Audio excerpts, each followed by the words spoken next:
사랑하는 예사랑가족 여러분들, 그동안 평안하셨는지요? 추수감사주일을 앞두고 오늘부터 토요일까지 3일 동안 매일 5분씩 디모데전서 1장 12절로부터 17절까지의 말씀을 나누는 그런 시간을 갖도록 하겠습니다. 기온이 많이 떨어지고 날씨는 추워졌지만 오늘도 따뜻한 그런 차 한 잔과 함께 말씀을 통하여 영적으로 따스함을 누리는 기쁨의 시간 되시기를 원합니다. 나를 능하게 하신 그리스도 예수 우리 주께 내가 감사함은 나를 충성되이 여겨 내게 직분을 맡기심이니 내가 전에는 비방자요 박해자요 폭행자였으나 도리어 긍휼을 입은 것은 내가 믿지 아니할 때에 알지 못하고 행하였음이라. 우리 주의 은혜가 그리스도 예수 안에 있는 믿음과 사랑과 함께 넘치도록 풍성하였도다. mit보다 모든 사람이 받을 만한 이 말이여 그리스도 예수께서 죄인을 구원하시려고 세상에 임하셨다 하였도다. 죄인 중에 내가 괴순이라. 그러나 내가 긍휼을 입은 까닭은 예수 그리스도께서 내게 먼저 일체 오래 참으심을 보이사 후에 주를 믿어 영생 얻는 자들에게 본이 되게 하려 하심이라. 영원하신 왕 곧 썩지 아니하고 보이지 아니하고 홀로 하나이신 하나님께 존귀와 영광이 영원 무궁하도록 있을지어다. 아멘. 우리가 이 세상을 살아갈 때에 우리의 마음을 맑게 해주고 또 우리의 마음 속에 기쁨과 즐거움을 주는 그러한 산소 같은 사람들이 있습니다. 그런데 문제는 이런 분들이 계속해서 우리 곁에 있다 보니까 마치 우리가 공기 중에 있는 산소를 마음껏 마시면서도 귀중하게 생각하지 아니하고 이에 대해 감사하지 않는 것처럼 이 사람들에 대해서 소중하게 생각하지 아니하고 또 이분들에 대하여 감사하지 않는 그런 경향이 있다는 것입니다. 그러다가 막상 그분들이 우리 곁을 떠나갈 때에 즉시갈 것 같은 그러한 상황이 도달할 때 그제서야 그분들의 소중함과 또 그분들에 대한 감사한 마음이 들게 되는 것을 보게 됩니다. 하나님은 우리에게 있어서 산소와 같은 분이라고 할 수가 있겠습니다. 문제는 오늘도 끊임없이 폭포수와 같은 그런 은혜와 또한 사랑을 우리에게 베풀어 주시건만 이에 대하여 너무나도 당연시 여기고 소중하게 생각하지 아니하고 하나님께 감사하지 못하는 그러한 경향이 우리에게 있는 것을 보게 됩니다. 하지만 바울은 언제 어디서나 어떠한 상황에서든지 하나님께 감사하는 자였습니다. 그러기에 신약 성경에 감사에 대한 그런 내용에 담겨져 있는 그런 표현들을 보시면은 70% 정도가 사도 바울이 쓴 바울 서신에 나와 있는 것을 보게 됩니다. 오늘 본문 말씀도 바울의 감사의 내용을 담고 있는데요. 크게 세 가지로 나눠볼 수가 있겠습니다. 중요한 사실은 이 감사의 내용이 사도 바울에게만 해당되는 것이 아니라 우리에게 또한 해당되는 내용이라는 것입니다.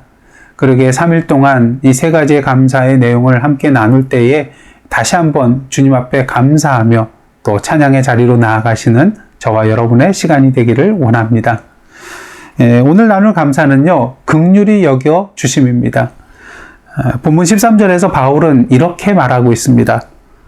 내가 전에는 비방자요, 박해자요, 폭행자였으나 도리어 긍휼을 입은 것은 내가 믿지 아니할 때에 알지 못하고 행하였음이라. 사울이 비방자요, 박해자요, 폭행자로 살아가게 된 이유는 한마디로 무지하였기 때문인 것입니다. 예수께서 말씀하셨습니다. 영생은 곧 유일하신 참 하나님과 그의 보내신 자 예수 그리스도를 아는 것이니이다.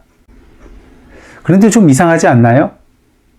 믿음으로 구원받는 것이잖아요. 그런데 왜 예수님께서는 영생은 믿음이다라고 하지 아니하시고 왜 영생은 아는 것이라고 말씀하셨을까요? 그렇습니다. 예수 그리스도를 제대로 안다면 예수 그리스도를 믿을 수밖에 없기 때문인 것이죠. 그렇다면 바울은 어떻게 이러한 예수님을 알 수 있었을까요? 그리스도인들을 핍박하기 위하여 다메섹으로 가는 길가에서 예수께서 친히 그에게 나타나 주셨기 때문인 것입니다. 예수께서 그를 만나 주심으로 말미암아 바울은 예수님에 대해서 제대로 알 수 있게 되었고요. 잘못된 길로 치닫고 있는 그의 발걸음을 멈출 수가 있게 되었던 것입니다. 이처럼 그가 예수님을 알게 된 것은 전적으로 주님의 은혜였습니다. 그러게 오늘 본문 속에서 바울은 자신이 긍휼을 입었다고 표현을 하고 있는 것이죠. 그렇다면 긍휼이란 무엇일까요? 히브리어에는 긍휼이라는 의미를 가지고 있는 단어가 두 개가 있는데요. 헤세드라는 말과 라함이라는 말이 있습니다. 근데 이 중에 라함이라는 단어가 우리에게 참으로 은혜가 되는데요. 그도 그럴 것이 이 라함이라는 단어는 긍휼 외에 어머니의 자궁이라는 그러한 의미도 가지고 있기 때문인 것입니다. 어머니의 자궁은 어떠한 곳입니까? 한 생명의 시작이 되고 영양분을 공급받고 어머니 안에서 안전하게 보호받고 자라나는 곳이 바로 어머니의 자궁이죠. 한마디로 어머니의 온전한 사랑과 온전한 은혜를 누리는 곳이라는 것입니다.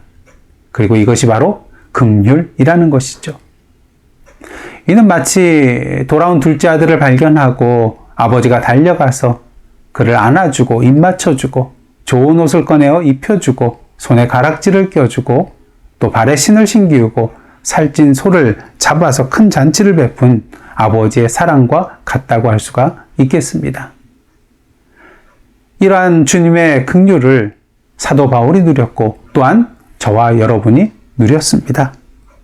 그리고 지금도 그 긍휼을 누리고 있으며 앞으로도 그 긍휼을 계속해서 누리게 될 것입니다. 바라기는 추수감사절기를 맞이하여서 주님께서 우리에게 허락하신 그 긍휼의 은혜를, 사랑을 온전히 누리시고 더욱더 주님 앞에 감사함으로 찬양함으로 나아가시는 이 시간 되시기를 간절히 원하며 주님의 이름으로 축복합니다. 다 함께 기도하시겠습니다. 주님, 저희들을 긍휼히 여겨주시사 주님의 품 안에 저희들을 꼭 안아주심에 감사드리며 오늘도 그 주님의 긍휼하심을 누리며 선포하는 저희들의 삶 되게 하여 주옵소서. 예수님의 이름으로 기도드리옵나이다. 아멘.